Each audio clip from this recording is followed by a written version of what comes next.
നമ്മൾ ആരും ശ്രദ്ധിക്കാത്തൊരു കാര്യമുണ്ട്. നമ്മൾ ധരിക്കുന്ന വസ്ത്രത്തിൻ്റെ ഒരു സംഭവം അതെന്താണെന്ന് വെച്ചാൽ കഴിക്കുന്ന ഭക്ഷണം പോലെ തന്നെയാണ്. നമ്മുടെ സ്കിന്നുമായിട്ട് ഏറ്റവും തൊട്ട് കിടക്കുന്ന സംഭവമാണ്. അതെന്ന് പറഞ്ഞാൽ നമുക്കൊന്നും എന്താ പറയുക, സങ്കല്പിക്കാൻ പറ്റാത്ത തരത്തിലുള്ള ജീവിതം അവരുടെ. എല്ലാവരും പറയാറുണ്ട് എൻ്റെ അടുത്ത് ഭയങ്കര അലർജിയാണ്. എന്താണ് ഈ അലർജി? എനിക്ക് ആ തുണി അലർജിയാണ്, എനിക്ക് ഈ തുണി അലർജി. എന്താണ് ഈ അലർജി എന്ന് പറയുന്നത്? ഇത് തന്നെയാണ്, വായു കടക്കുന്നില്ല ശരീരത്തിലേക്ക്. നൂല് കളർ ചെയ്യുമ്പോൾ തന്നെ വരണം, ഇത് ഇവിടെ വരണം, ഇത് ഊടും പാവും ഇടുമ്പോൾ ഈ കളർ എവിടെ വരണം.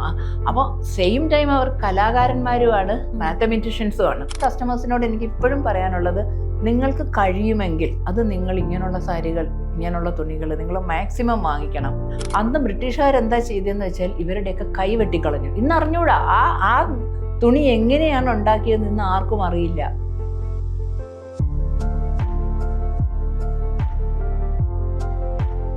ഇന്ന് നമ്മോടൊപ്പമുള്ളത് ചാരുലതയാണ്. കേരളത്തിലെ വസ്ത്രവ്യാപാര രംഗത്ത് തൻ്റെതായ ഒരു ഇടം കണ്ടെത്തിയ ഒരാളാണ് ചാരുലത. കണ്ണകി ബോട്ടിക്കിലൂടെ ഇന്ത്യയുടെ വിവിധ ഗ്രാമങ്ങളിൽ നെയ്തെടുക്കപ്പെടുന്ന തുണിത്തരങ്ങൾ കോഴിക്കോട് സർവകലാശാലയുടെ അടുത്തുള്ള കണ്ണകി ബോട്ടിക്കിലൂടെ കേരളത്തിലെ മനുഷ്യർക്ക് എത്തിച്ചു കൊടുക്കുന്നു. ഒരു സ്ത്രീ സംരംഭക എന്നുള്ള രീതിയിൽ ചാരുലത ഇന്ന് വളരെ ഉയരങ്ങളിലെത്തിയിട്ടുണ്ട്. എങ്ങനെയായിരുന്നു ഈ ഒരു യാത്ര എന്നുള്ളതിനെ കുറിച്ച് കേരള ഇൻസൈറ്റിനോട് അവർ അനുഭവങ്ങൾ പങ്കുവെക്കുകയാണ്. ഇപ്പം താര പറഞ്ഞല്ലോ ഒരു സംരംഭക എന്ന്. ആക്ച്വലി ഒരു സംരംഭക എന്നുള്ളതല്ല ഞാൻ എന്നെ വിശേഷിപ്പിക്കുന്നത്, ഒരു സോഷ്യൽ എൻ്റർപ്രണറിയർ. ബോത്ത് സൈഡ്സ്, കസ്റ്റമേഴ്സിൻ്റെ സൈഡിലും നെയ്ത്തുകാരുടെ സൈഡിലും. അങ്ങനെ അതിൻ്റെ ഇടയിലുള്ളൊരു പാലമാണ് ആക്ച്വലി ഞാൻ. കണ്ണകി ഒരു തുണി വ്യാപാരം തുടങ്ങണമെന്ന് പറഞ്ഞിട്ടല്ല നമ്മൾ തുടങ്ങിയത്. ജോലിയൊന്നും കിട്ടിയില്ല. 30-35 വയസ്സ് വരെ ഒരുപാട് ജോലികൾ ചെയ്തു. അത് കഴിഞ്ഞിട്ട് നമ്മൾ ചെറിയ ചെറിയ ജോലികൾ സ്കൂളിലെ പണി ചെയ്തു, പിന്നെ പല പണികളും ചെയ്തിരുന്നു. ലൈബ്രറിയിലായിട്ട് ചെയ്തു, ടീച്ചറായിരുന്നു. അങ്ങനെ പല പണികളും അന്വേഷിയിൽ വർക്ക് ചെയ്തിരുന്നു. ഇതിലൊന്നും ആക്ച്വലി ആ പണികളെല്ലാം ഞാൻ എൻജോയ് ചെയ്ത് ഇതുപോലെ തന്നെയാണ് ചെയ്തത്. കണ്ണകി എങ്ങനെയാണോ ചെയ്യുന്നത് അതേപോലെ തന്നെയാണ് ഇവിടെ എല്ലാം ഞാൻ. പക്ഷെ അവിടെയൊക്കെ എന്താന്ന് പറഞ്ഞു കഴിഞ്ഞാൽ അപ്പോഴും ആ ജോലി ചെയ്യുമ്പോൾ എനിക്കുണ്ടായിരുന്നു ഈ ജോലി എങ്ങനെ പോകണം എന്നൊരു കാഴ്ചപ്പാട് അന്നുമുണ്ട്. കുട്ടികളെ എങ്ങനെ പഠിപ്പിക്കണം, അല്ലെങ്കിൽ അന്വേഷിച്ച് വർക്ക് ചെയ്യുമ്പോൾ അത് മാഗസിൻ എങ്ങനെ മുന്നേക്ക് കൊണ്ടു, ഇതൊക്കെ എൻ്റെ കാഴ്ച. പക്ഷെ നമുക്കിത് ഒറ്റയ്ക്ക് ചെയ്യാൻ പറ്റില്ല. ബിക്കോസ് അത് വേറൊരാളുടെ എപ്പോഴും ഒരു ഇൻ്റർഫിയറൻസ് ഉണ്ടാവും നമ്മുടെ വർക്കിൽ. അപ്പോൾ പലതും ഇങ്ങനെ അത് മുടങ്ങി പോവുകയായിരുന്നു. പിന്നെ ഞാൻ ലാസ്റ്റ് ചെയ്തത് സ്കൂളിലെ ജോലിയായിരുന്നു. ആ സ്കൂളിലെ ജോലി ചെയ്യുമ്പോഴും അതിൽ ഒരുപാട് റെസ്ട്രിക്ഷൻസ് ഉണ്ട്. നമ്മൾ ഒറ്റയ്ക്ക് ചെയ്യുന്ന ജോലിയാണെങ്കിൽ പോലും അതിൽ പല ഒരു സ്ഥാപനമാണല്ലോ. അങ്ങനെയായി അത് അവസാനം അതുമായിട്ട് തുടർന്ന് പോകാൻ പറ്റാത്തൊരവസ്ഥയിൽ, ഗവൺമെൻറ് ജോലിയൊന്നും അല്ല കേട്ടോ, ഒരു CBSE സ്കൂളിലായിരുന്നു. അപ്പോൾ അതുമായിട്ട് തുടർന്ന് പോകാൻ പറ്റാത്തൊരു സാഹചര്യത്തിൽ ഞാൻ അത് നിർത്തി. സ്കൂളിൽ ജോലി ചെയ്യുന്ന കാലത്ത് ഞാൻ 4 ദിവസം സ്കൂളിൽ പോകും. ഒരു ദിവസം എനിക്ക് അവധി കിട്ടും. അപ്പോൾ ആ ദിവസങ്ങളിൽ പോകുന്ന ദിവസം 7 പീരീഡ് ക്ലാസ്സിലേക്ക് കയറും. അപ്പം മാനേജ്മെൻറ്റിനും കുഴപ്പമില്ല, എനിക്കും കുഴപ്പമില്ല. റെമ്യൂണറേഷൻ അങ്ങനെ 4 ദിവസം അങ്ങനെ ഒരു അണ്ടർസ്റ്റാൻഡിങ് പോകുമ്പോഴാണ് പുതിയ മാനേജ്മെൻറ്റ് വരുന്നു. അവർക്ക് നമ്മളുടെ പല രീതികളും പറ്റുന്നില്ല. എന്നിട്ടും ഞാനിങ്ങനെ പോകാൻ നോക്കി. അവസാനം തീരെ പറ്റാത്തൊരു സാഹചര്യം സ്കൂൾ വിടുന്നു. സ്കൂൾ വിട്ട് കഴിഞ്ഞ സമയത്ത് അന്ന് എൻ്റെ മോള് ഹൈദരാബാദ് യൂണിവേഴ്സിറ്റി പഠിക്കുകയായിരുന്നു. അവിടെ പോയി നിൽക്കുമ്പോൾ അതിന് സ്കൂളിൽ പഠിപ്പിക്കുന്ന കാലത്ത് ഞാൻ പറഞ്ഞില്ലേ, ഒരു ദിവസം കിട്ടുമ്പോൾ അത് 3 ദിവസമാക്കിയിട്ട് യാത്ര ചെയ്യുക. യാത്രയിൽ ഈ തുണികളായിരുന്നു, എനിക്ക് അറിഞ്ഞുകൂടായിരുന്നു തുണികൾ. എനിക്ക് തുണികൾ ഇഷ്ടമുണ്ടായിരുന്നു, എല്ലാവർക്കും ഇഷ്ടമാണല്ലോ തുണികൾ വാങ്ങിക്കൊണ്ട് വരും. എന്നിട്ട് അത് ഈ ടീച്ചേഴ്സിന് കൊടുക്കുക, നമ്മൾ വാങ്ങിയ വിലയ്ക്ക് തന്നെ. ഇങ്ങനെ അമ്മുവിൻ്റെ കൂടെ, മോളുടെ കൂടെ അവിടെ പോയി നിൽക്കുന്ന സമയത്ത് അവൾ രാവിലെ പോയി കഴിഞ്ഞാൽ പിന്നെ ഞാൻ എന്ത് ചെയ്യണമെന്ന് എനിക്കറിയില്ല. ഞാൻ വെറുതെ ഇങ്ങനെ ചുറ്റിക്കറങ്ങും. MMTS എന്ന് പറഞ്ഞാൽ അവിടുത്തെ റെയിൽവേക്ക് 5 രൂപ ടിക്കറ്റാ. അതിൽ കയറിയിട്ട് ഇങ്ങനെ കറങ്ങുക. തെലുങ്കാന MMTS റെയിൽവേ സ്റ്റേഷനിൽ സീതാഫൽമണ്ടി എന്ന സ്ഥലത്ത് ഇവിടെ താമസിച്ചത്. തൊട്ടടുത്ത് തന്നെയാണ് റെയിൽവേ സ്റ്റേഷനും ഉള്ളത്. അവിടെ പോയി ഇങ്ങനെ കറങ്ങി ഇങ്ങനെ കുറേ ഒരു വാണ്ടറിങ്. അങ്ങനെ എന്തെങ്കിലും ഒന്ന് ചെയ്യണം, എന്തെങ്കിലും ഒന്ന്. നമുക്ക് പൈസ വേണ്ടേ, ജീവിക്കണ്ടേ, ആത്മാഭിമാനത്തോടെ സന്തോഷത്തോടെ ജീവിക്കണ്ടേ, കയ്യിൽ കാശില്ല. അപ്പോൾ ഇങ്ങനെ അയ്യോ, അപ്പം എന്തെങ്കിലും ഒന്ന് ചെയ്യാം. അപ്പോഴൊക്കെ ഈ ചെയ്യണം എന്നൊക്കെ എന്തൊക്കെയോ മനസ്സിലുണ്ട്, പക്ഷെ എന്താന്നുള്ളത് അറിയില്ല. അപ്പോൾ എനിക്ക് ആദ്യം തോന്നിയത് ഒരു കാപ്പിക്കട തുടങ്ങാമെന്നായിരുന്നു. അപ്പം അങ്ങനെ അത് ഒരു പരാജയപ്പെട്ടു. ഒരു പരിധി വരെ പോയിട്ട് അത് പരാജയപ്പെട്ടു. ഈ എപ്പോഴും മനസ്സിലുണ്ടായിരുന്ന ഒരു കോഫി സ്പോട്ടായിരുന്നു അങ്ങനെ ഒരു സാധനം ഇരിക്കുമ്പോൾ. പക്ഷേ അതൊന്നും നടന്നില്ല. അത് നടന്നാതെ പിന്നെ ഇവിടെ പോകുന്നു.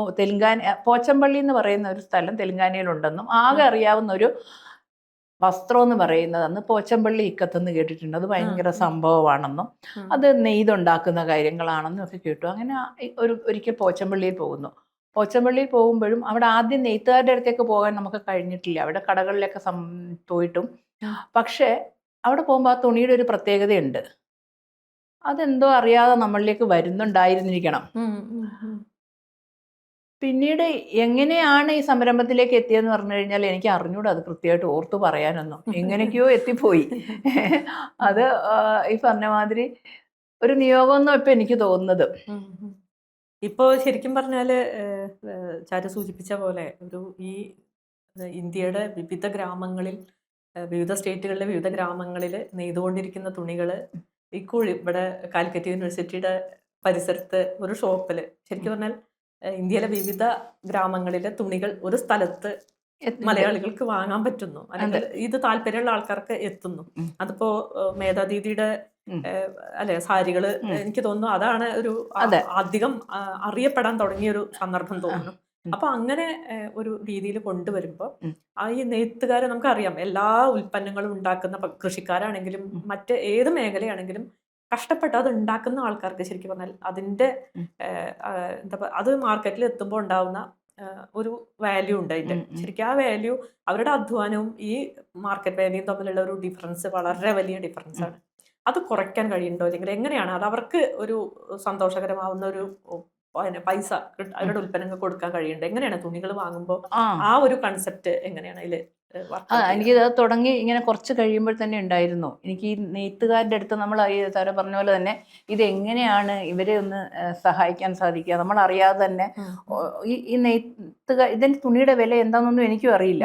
അവിടെ ചെന്ന് നമ്മൾ പോച്ചമ്പള്ളി ചെന്ന് നോക്കുമ്പോൾ ഭയങ്കര വിലയാണ്, ടെക്സ്റ്റൈലിൽ ചെന്ന് നോക്കുമ്പോൾ തുണികൾക്കൊക്കെ ഭയങ്കര വിലയാണ്. നമ്മൾ സാധാരണ ഇവിടെ കൊണ്ടുവന്നാൽ ഇത് കച്ചവടമാക്കാൻ പറ്റുമോ?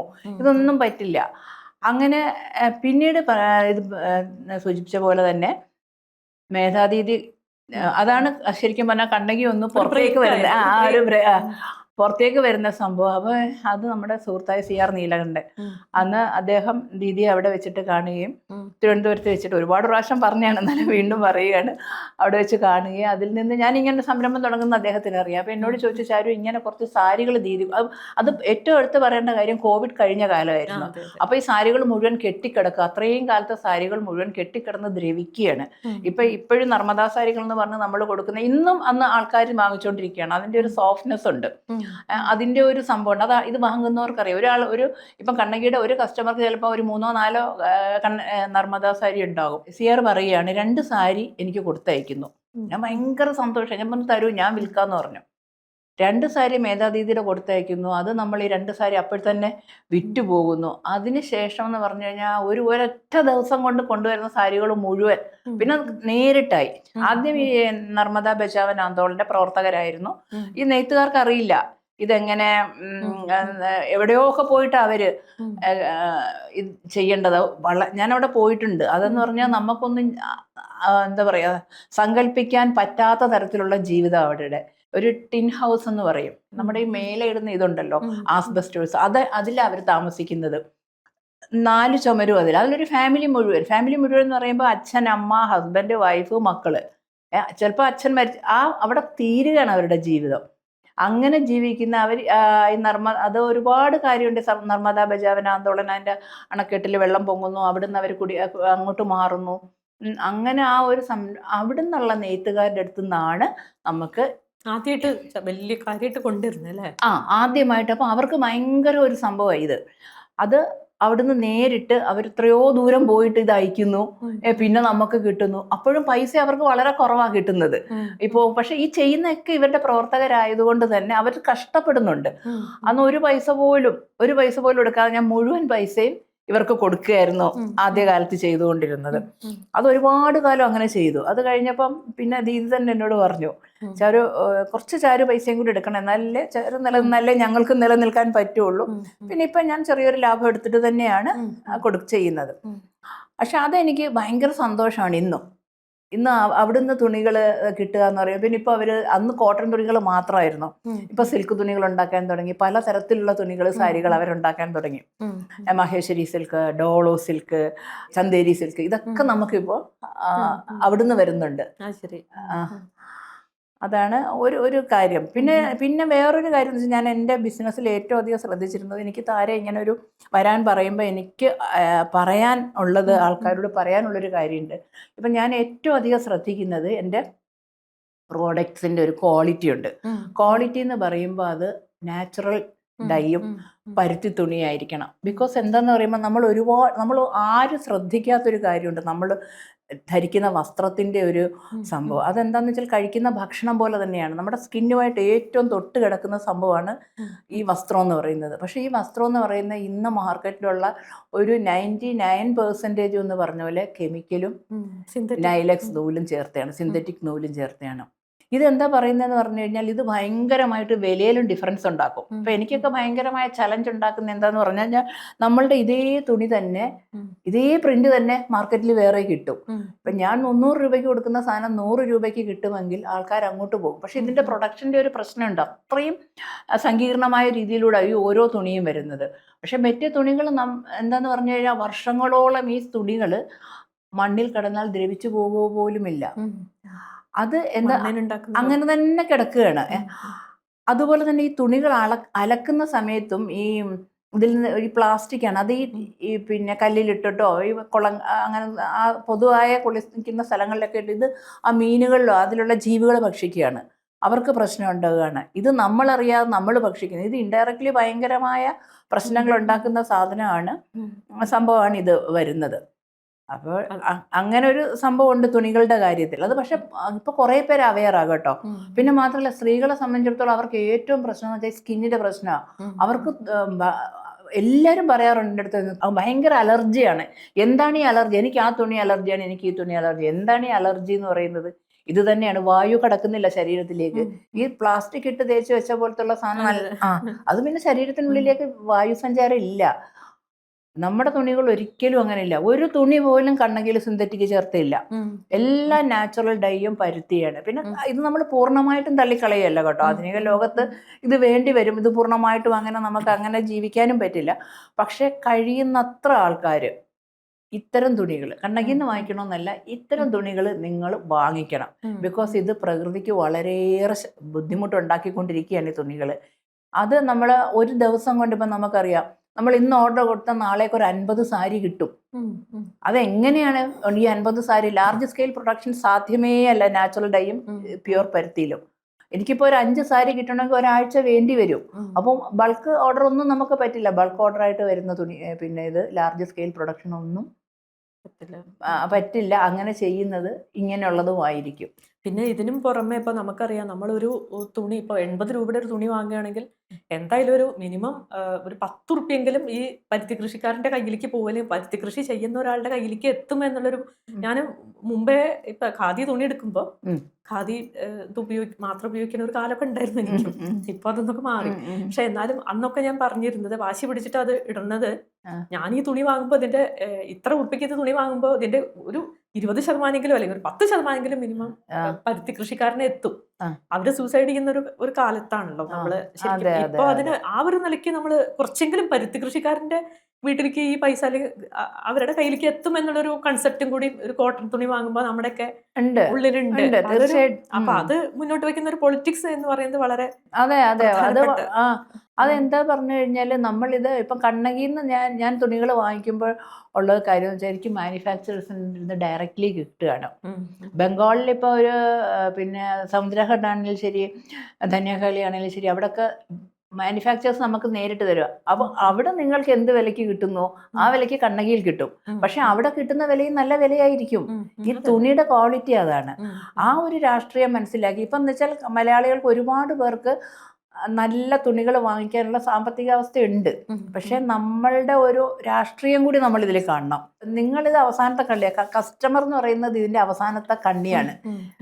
ഇത് അങ്ങനെ അങ്ങോട്ട് പോയി ഇപ്പൊ എനിക്ക് പറയാൻ സാധിക്കും, കസ്റ്റമേഴ്സിന്റെ ഒരു തീരുമാനം വളരെ പ്രധാനം. സ്റ്റുഡിയോയുടെ തുണികൾക്കെതിരെ സമരം നടക്കുന്നു, അല്ലെങ്കിൽ സ്റ്റുഡിയോ ഇവിടെ വിൽക്കണ്ട എന്ന് മനുഷ്യരിറങ്ങി പറയുന്നു എന്നുള്ള നിലയിലേക്ക് ഒരു പൊളിറ്റിക്സ് വളർന്നിട്ടുണ്ട്. അപ്പൊ കസ്റ്റമേഴ്സ് തീരുമാനിക്കുന്നു, അല്ലെങ്കിൽ കസ്റ്റമേഴ്സിന്റെ ഒരു പൊളിറ്റിക്സ് എന്ന് പറയുന്നത് ഒരു പക്ഷേ വസ്ത്രവ്യാപാര രംഗത്തും വളരെ പ്രധാനമാണ്, അല്ലെങ്കിൽ അത് മുന്നോട്ട് വെക്കുന്ന പൊളിറ്റിക്സ് വളരെ തീർച്ചയായിട്ടും. എന്താന്ന് പ്രധാനമാണ്. പറഞ്ഞു കഴിഞ്ഞാൽ ഇപ്പൊ ഞാനിപ്പോ 8 വർഷത്തോളം ആകുന്നത് തുടങ്ങിയിട്ടും, എന്നിട്ടും എനിക്ക് ബോക്സ് ഓഫീസ് തുറക്കുന്ന ആൾക്കാരൊന്നും വന്ന് എൻ്റെ തുണികൾ വാങ്ങിക്കുന്നില്ല. ഒരു ലോറി നിറച്ച് പാഴ്സൽ പോകുന്നില്ല എൻ്റെ അടുത്തുനിന്ന്. അതെന്റെ ലക്ഷ്യവുമല്ല കേട്ടോ, അത്രയും എനിക്ക് ലക്ഷ്യവുമല്ല. ഞാൻ ചെയ്യുന്ന ജോലി ഞാൻ സംതൃപ്തി, ഇത്ര 8 വർഷമായിട്ട് ഇത്രേ ആയുള്ളൂ എന്ന് വയ്ക്കും. ഒരു വർഷം കൊണ്ട് എത്രയോ മൂലധനോ എത്രയോ ആയ ആൾക്കാരാണ് നമ്മളുടെ ഇടയിലുള്ളത്.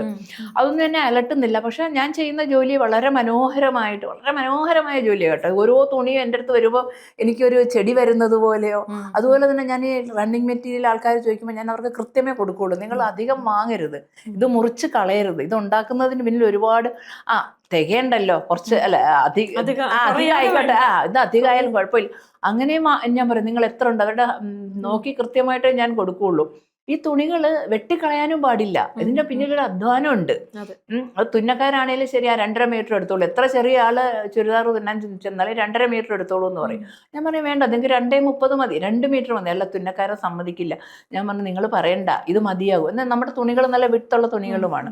അപ്പം നമ്മൾ പറഞ്ഞു വരുന്ന ഇതാണ്, ഇതിന്റെ ഒരു വേസ്റ്റ് ആക്കാതിരിക്കുക, ഒരു സാധനം പോലും വേസ്റ്റ് ആക്കാതിരിക്കുക. ഈ തുണികൾ വാങ്ങിയ മനോഹരമാണ്. ഈ തുണികൾ വേസ്റ്റ് ആകാതെ നമ്മുടെ ആവശ്യത്തിന് അളന്ന് മുറിച്ച് തുണികൾ തുന്നിയെടുക്കുക.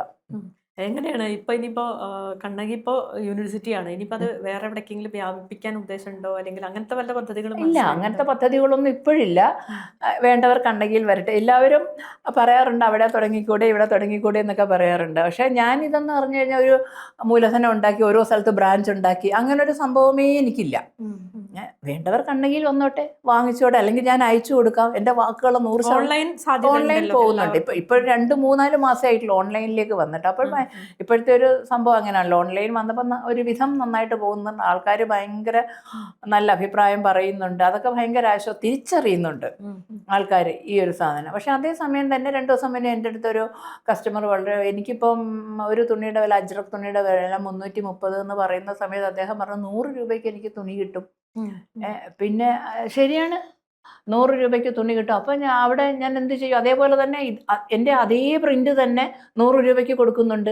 അപ്പം 300 രൂപയുടെ തുണി വാങ്ങാൻ അയാൾക്ക്, പക്ഷെ അപ്പോൾ അത് തിരിച്ചറിയാനും അതിൻ്റെ ഒരു രാഷ്ട്രീയം മനസ്സിലാക്കാനും കഴിയുന്നവർ ഉണ്ട് എന്നുള്ള വലിയ ആശ്വാസം കേട്ടോ. അതുകൊണ്ട് തന്നെയാണ് പിടിച്ചു നിൽക്കുന്നത്.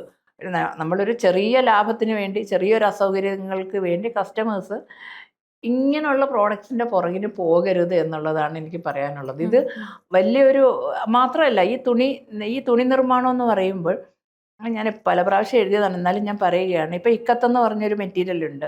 അത് ശരിക്കും ഇന്ത്യയുടെ പൈതൃകം, ഇന്തോനേഷ്യയാണ് അതിൻ്റെ ഒറിജിൻ. വിദേശികൾ പോലും ഇഷ്ടപ്പെടുന്നൊരു പ്രിൻ്റാണ് ഇക്കത്ത്. ഇക്കത്തെന്ന് പറയുമ്പോൾ അത് നൂലിൽ ചായ മുക്കിയിട്ടാണ്.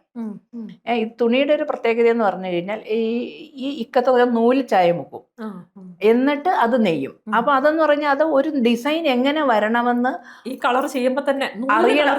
നൂല് കളർ ചെയ്യുമ്പോൾ തന്നെ വരണം. ഇത് ഇവിടെ വരണം, ഇത് ഊടും പാവും ഇടുമ്പോൾ ഈ കളർ എവിടെ വരണം. അപ്പോൾ സെയിം ടൈം അവർ കലാകാരന്മാരുമാണ്, മാത്തമെറ്റീഷ്യൻസുമാണ്. ആ ജോമെട്രിക്കൽ ഡിസൈനാണ് അവര്. ആ ഒരു സാധനവും അക്നോളജ്മെന്റോ ഒന്നും അവർക്ക് കിട്ടുന്നില്ല ഒരിക്കലും. അടുത്തൊരു തലമുറ ഇതിലേക്ക് വരികയില്ല. നമുക്കവിടെ ചെല്ലുമ്പോഴറിയാം. പക്ഷെ ഇപ്പൊ ചില സ്ഥലത്ത് ചെല്ലുമ്പോൾ ചില കുട്ടികൾ അതിന്റെ ഓൺലൈൻ മാർക്കറ്റിംഗ് ആ ഒരു സംഭവം ശരിക്കും ചെയ്യുന്നുണ്ട്. പക്ഷെ അവരെ സംബന്ധിച്ചിടത്തോളം അവരും പറയുന്നത്, അവർ പണ്ട് ഇവിടെ എക്സിബിഷനൊക്കെ നടത്താൻ വരുമായിരുന്നു. പക്ഷെ അവരിപ്പം വരുന്നില്ല. ഈ ഓൺലൈനിൽ വരുന്ന തുണികൾ മുഴുവൻ ഈ സംഭവം വല്ലാതെ പോകുന്നുണ്ട്. അവർക്കും വലിയൊരു ബുദ്ധിമുട്ടാണ് യഥാർത്ഥത്തിലുള്ള നെയ്ത്തുകാർക്കും യഥാർത്ഥത്തിൽ ഇത് ചെയ്യുന്ന കച്ചവടക്കാർക്കും നിലനിൽക്കുന്ന വലിയൊരു വെല്ലുവിളിയാണ്. ഇതിപ്പോ വിവിധ തരത്തിലുണ്ട്. ഇപ്പൊ ബാത്തിക് പെയിന്റ്, അതുപോലെ ബ്ലോക്ക് പ്രിന്റിങ്, അല്ലെ, വെജിറ്റബിൾ പ്രിന്റ്, അങ്ങനെ ഒരു മഡ്, ഞാനത് പലതും കണ്ടു. അത് പിന്നെ ശരിക്കും പറഞ്ഞാൽ ഇതൊരു വലിയ എന്താണ്, കലാകാരന്മാരുടെ ഒരു വലിയ ശൃംഖലയാണ്. പക്ഷെ അത് ആ രീതിയിൽ അത് പിന്നെ അഡ്രസ്സ് ചെയ്യപ്പെടുന്നില്ല, അല്ലെങ്കിൽ അതിന്റെ ഒരു ഗുണം ശരിക്കും അവർക്ക് കിട്ടുന്നുമില്ല. നമുക്ക് ശരിക്കും ഇപ്പോൾ എന്താണ് അതിന് ശരിക്കും ചെയ്യാൻ കഴിയുക? സർക്കാരിന് ആ രീതിയിൽ വല്ല ഇടപെടലുകൾക്ക് സാധ്യത ഉണ്ടോ? എങ്ങനെയാണ് നമുക്കിത് വികസിപ്പിച്ച്, ശരിക്കും പറഞ്ഞാൽ ഇതിന്റെ ഒരു അവർ വേണ്ട രീതിയിൽ ആദരിക്കപ്പെടുന്നില്ല. അല്ലേ? ഇല്ല.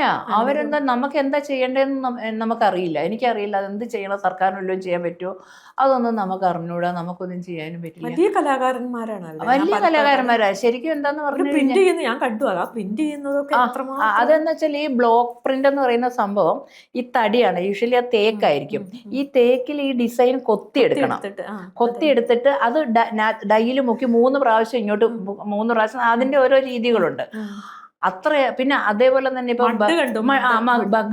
ബഗ്രു സാരികൾ ഉണ്ടാക്കുന്നതെന്ന് വെച്ചാൽ അത് ചെളിയിലാണ് ഈ സാരികള് ആ ഇതാക്കി എടുത്തിട്ട് കുഴച്ച് വെച്ച് അതിലുണക്കി ആ സാരികൾ ഉണക്കി ആ സാരികൾ പിന്നെ കൊണ്ടുവന്ന് ഇത് കഴുകിയതിന് ശേഷം അത് പിന്നെ ഇത് കൊണ്ടുവന്ന് ബ്ലോക്ക് പ്രിന്റ്സ് പതിച്ച് ഇതൊക്കെയാണ് തരുന്നത്. പക്ഷെ ഇങ്ങനെ വരുമ്പോഴും ഉണ്ടല്ലോ, നമ്മൾ ഈ ബ്ലോക്ക് പ്രിന്റ് പതിക്കുന്ന സമയത്ത് ഇപ്പൊ കസ്റ്റമേഴ്സിന്റെ ഭാഗത്തു നിന്നുള്ള ഒരു ചെറിയൊരു സംഭവം കൊണ്ട് അവർ പറയും ഇത് തെറ്റിപ്പോയി, ഇത് ഡാമേജ് ആണെന്ന് വിചാരിക്കും.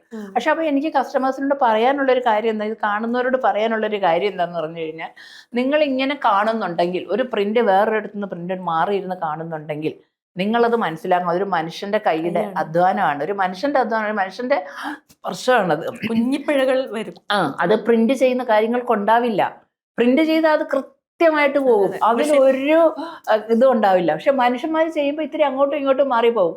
അത് ഡാമേജ് ആണെന്ന് പറഞ്ഞാൽ നിങ്ങൾ തുണി വേണ്ടെന്ന് വെക്കരുത്. ചിലപ്പോൾ നമ്മൾ തുണി കട്ട് ചെയ്ത് കഴിയുമ്പോഴേ പറയുന്നത് ഈ പ്രിന്റ് ഇതാണ്, എനിക്കിത് വേണ്ട, നിഷ്കരണം പറയും.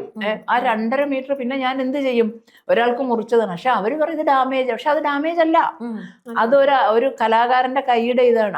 അങ്ങനെ ഒരു എല്ലാം എനിക്ക് വരുന്ന തുണികളിലെല്ലാം മിക്കപ്പോഴും ഇതുണ്ടാവും. ചെറിയൊരു പീസിൽ ഇത് ഇപ്പൊ പറഞ്ഞാൽ അജ്രക്ക് എന്ന് പറഞ്ഞൊരു തുണിയുണ്ട്. അത് ആക്ച്വലി 6 മീറ്റർ മാത്രമേ ഉണ്ടാക്കാൻ പറ്റുള്ളൂ.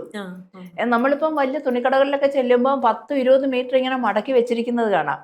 അത് ഈ തുണിയല്ല. അജ്രക്ക് എന്ന് പറഞ്ഞ അവർ കൊടുക്കും, അത് ഈ തുണിയല്ല. അജ്രക്ക് പ്രിന്റ് എൻ്റെ ഒരു അനുഭവത്തിന്, ഇനി വേറെ ഉണ്ടോന്ന് എനിക്കറിയില്ല, 6 മീറ്റർ കൂടുതൽ തുണി ഉണ്ടാക്കാൻ പറ്റില്ല. 2.5 മീറ്റർ യൂഷ്വലി ഒരു കുപ്പായത്തിന് വേണ്ടത്. അത് കഴിഞ്ഞാൽ 1 മീറ്റർ വേസ്റ്റാ. ശരിക്കും 6 മീറ്റർ എന്നുള്ളത് ഒരു പക്ഷേ സാരിയുടെ ഒരു ലെങ്ത്തും കൂടി ആയിരിക്കും അല്ലേ? ചിലപ്പോൾ സാരിയുടെ ലെങ്താന്ന് എനിക്ക് തോന്നുന്നില്ല. അത് എന്താന്ന് പറഞ്ഞാൽ അവരുടെ ടേബിൾ ഉണ്ട്. അവിടെ എനിക്ക് അങ്ങനെയാ തോന്നിയിട്ടുള്ളൂ. ആ ടേബിളിന്റെ ആ ഒരു ഇതിലനുസരിച്ചിട്ട് അത്രേ അവർക്ക് ആ ഒറ്റ സമയത്ത് ചെയ്യാൻ പറ്റുള്ളൂ. പിന്നെ അജ്രക്കിന്റെ സാരി വേറെ ചെയ്യുന്നുണ്ട്. അത് വലിയ സാരി 5.5 മീറ്റർ വേറെ, അതിന്റെ നീളവും വീതിയൊക്കെ വേറെയാണ്, ഇത് വേറെയാണ്. പിന്നെ ഇപ്പോൾ നമുക്ക് അറിയാം കേരളത്തിന് ഇത്തരം നെയ്ത്ത് ധാരാളം നെയ്ത്തുകാരുണ്ട്.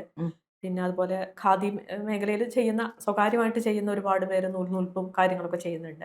ഇപ്പൊ ശ്രീകൃഷ്ണപുരം പോലെയുള്ള കടമ്പഴി അവിടെയൊക്കെ ശരിക്കും ധാരാളം പിന്നെ വീടുകളിൽ നെയ്യുന്ന ഒരുപാട് മനുഷ്യരുണ്ട്.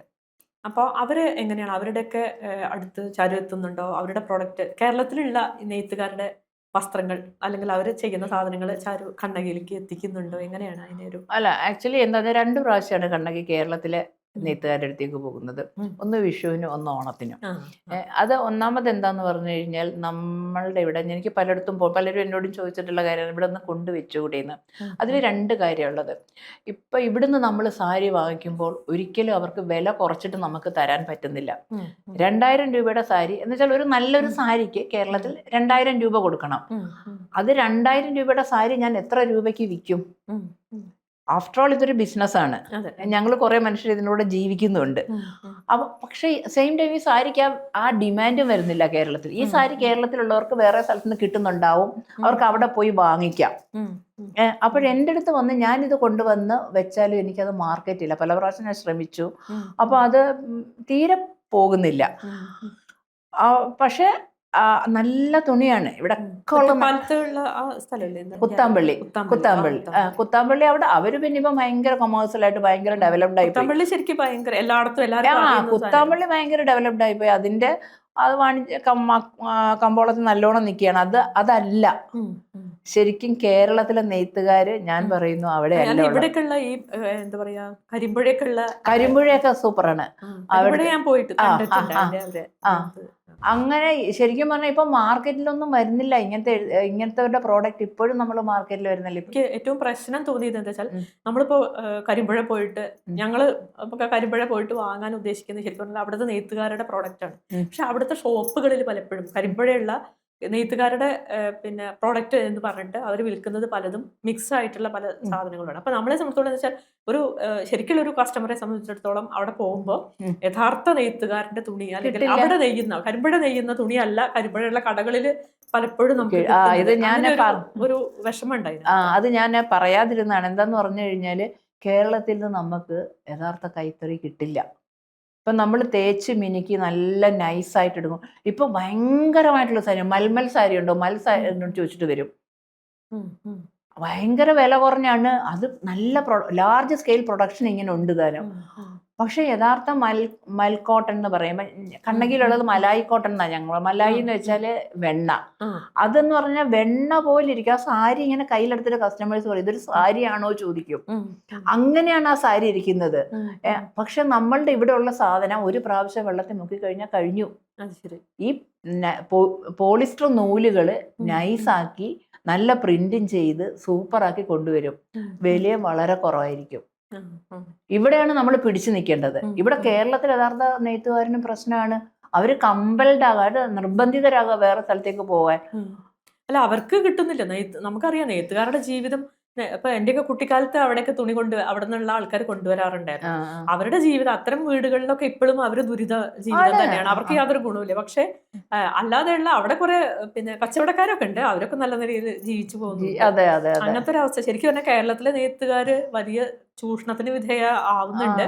അത് വേണ്ടത്ര പുറത്ത് ഇനി എവിടെയെങ്കിലും മറ്റെവിടെയെങ്കിലും അത് വിൽക്കപ്പെടുന്നുണ്ടോന്ന് അറിയില്ല. എന്തായാലും അവരുടെ ഒരു ജീവിതത്തില് വളരെ പവർലൂമാണ് ഇപ്പൊ അധികവും ഉള്ളത്. പവർലൂമാണ്. ഈ പവർലൂം ഹാൻഡ്ലൂം തമ്മിൽ വളരെ വ്യത്യാസമാണ്. തുണിയിൽ നമുക്ക് അറിയാൻ സാധിക്കും. ഇപ്പൊ പക്ഷെ അത് കസ്റ്റമേഴ്സിന് അറിയണമെന്നില്ല. പവർലൂമും ഉണ്ട്, പിറ്റ്ലൂമും ഉണ്ട്. ഈ പിറ്റ്ലൂം ഇപ്പൊ ആന്ധ്രയിലാണ് പിറ്റ്ലൂം അധികം ഉപയോഗിച്ച് കുഴി കുടിച്ചിട്ട് അതിലിരുന്ന്. നമ്മുടെ ഇവിടെ അങ്ങനെ കണ്ടിട്ടില്ല. അപ്പൊ ഈ പവർലൂം ചെയ്യുന്ന സാധനങ്ങൾ നമുക്കറിയാൻ പറ്റും. അത് വളരെ വ്യത്യാസമായിരിക്കും. അത് കൈകൊണ്ട് തൊടുമ്പോൾ നമുക്കറിയാം. ഈ ബാങ്കുകാർക്ക് കള്ളനോട്ടും മറ്റേ നോട്ടും തിരിച്ചറിയാം. അപ്പൊ അതുപോലെ നമുക്കറിയാം. തുണി കഴിയുമ്പോൾ നമുക്ക് തൊടുമ്പോൾ അറിയാം, കാണുമ്പോഴറിയാം. ഇത് പക്ഷെ നമുക്ക് എന്ത് ചെയ്യാൻ പറ്റും? ആ ഒരു മേഖല മുഴുവൻ നശിച്ചു പോകുക എന്നുള്ള ഇതിപ്പോ എന്താന്ന് പറഞ്ഞു കഴിഞ്ഞാൽ ഇതിനേക്കാളൊക്കെ എനിക്ക് നോർത്ത് ഇന്ത്യയിൽ പോകുന്ന സമയത്ത് ഞാൻ അവരുടെ ജീവിതം കാണുന്ന സമയത്ത് അവിടുത്തെ നെയ്ത്തുകാർ നമുക്ക് ആലോചിക്കാൻ പറ്റാത്ത അത്ര ദാരിദ്ര്യത്തിലാണ് അവർ കഴിയുന്നത്. പക്ഷെ അവരെ സംബന്ധിച്ചിടത്തോളം ഇത് അറിഞ്ഞു പോലും കൂടെ അവരെത്രയാണ് എന്താണ് ചെയ്യുന്നതെന്ന് പോലും അവർക്കറിയില്ല. അത്രയും അവര് പാരമ്പര്യമായിട്ടുള്ളതാണ്. പിന്നെ ഞാൻ എപ്പോഴും പറയുന്ന ഒരു കാര്യം വെച്ചാൽ ഒരു സാരിയോ അല്ലെങ്കിൽ ഒരു നോക്കുന്ന ഒരാളല്ല, ഒരു കുടുംബം മുഴുവനാണ്. നമ്മുടെ ജോലി എന്ന് പറഞ്ഞാൽ 10 മണിക്ക് നമ്മൾ പോയി 5 മണിക്ക് നമ്മുടെ ജോലി തീരും. അല്ലെങ്കിൽ കുറച്ച് സമയം കൂടി ഉണ്ടാകും എന്തെങ്കിലും. പക്ഷെ ഇതെന്ന് പറഞ്ഞു കഴിഞ്ഞാൽ ഫുൾ ടൈം ഒരു കുടുംബം മുഴുവൻ ഈ തറി അവരുടെ മുന്നിലുണ്ടെങ്കിൽ കൊച്ചു കുട്ടി മുതൽ വയസ്സായ ആള് വരെ സമയം എപ്പോഴും പോയിരുന്നത് ഇങ്ങനെ വീവ് ചെയ്തുകൊണ്ടിരിക്കുകയാണ്. ഫുൾ ടൈം ആണ്. അവർക്ക് റെസ്റ്റ് ഇല്ല, അവർക്ക് സമയബന്ധിതമല്ല. ഇതിങ്ങനെ ചെയ്തുകൊണ്ടിരിക്കുന്ന ഒരു സാരി നെയ്ത് വരുമ്പോൾ എത്ര സമയം വേണ്ടി വരുമെന്നറിയോ, എത്ര ദിവസം വേണ്ടി വരുമെന്നറിയോ. ഇതിൻ്റെ ഇടയിൽ അവരെങ്ങനെ ഈ സാരികൾക്ക് വില കൂടുതലാണ് എന്ന് നമ്മൾ പറയുമ്പം ഈ സാരികൾക്ക് വില കുറവാണ്. ഒരു മനുഷ്യന്റെ അധ്വാനത്തിനുള്ള ഒരു പൈസയും നമ്മൾ കൊടുക്കുന്നില്ല. ഒരു ദിവസം നമുക്കിവിടെ ഒരാൾ പണിയെടുത്ത് എത്ര രൂപ അയാൾക്ക് ഒരു ദിവസം കിട്ടും? മിനിമം 1000-ന് മേലെ കിട്ടുന്നുണ്ട്.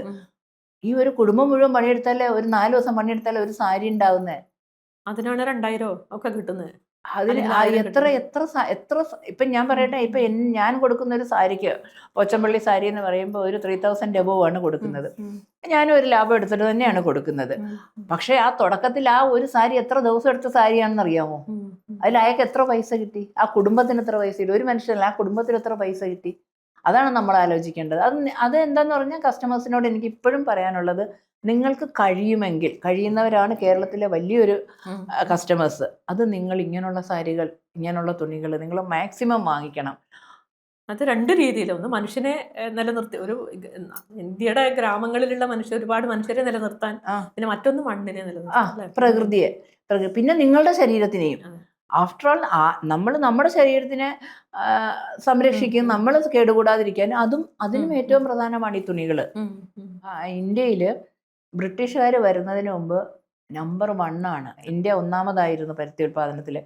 പക്ഷേ അത് കഴിഞ്ഞ് സായിപ്പ് ഇവിടെ വന്നപ്പോൾ സായിപ്പിന് ബുദ്ധിയുണ്ടല്ലോ, ഇവിടെയുള്ളവർക്ക് വളരെ വേഗം മനസ്സിലായി ഈ സാധനത്തിൻ്റെ ഒരു ഗുണം. അവരുടെ ഈ കമ്പിളി തുണിയേക്കാളും അവരുടെ വസ്ത്രങ്ങൾക്ക്, പരുത്തി വസ്ത്രങ്ങളുടെ, അവർ പിന്നീട് എന്താ ചെയ്തതെന്ന് പറഞ്ഞാൽ ഇവിടുത്തെ കർഷകരെ മുഴുവൻ നശിപ്പിക്കുക ചെയ്തത്.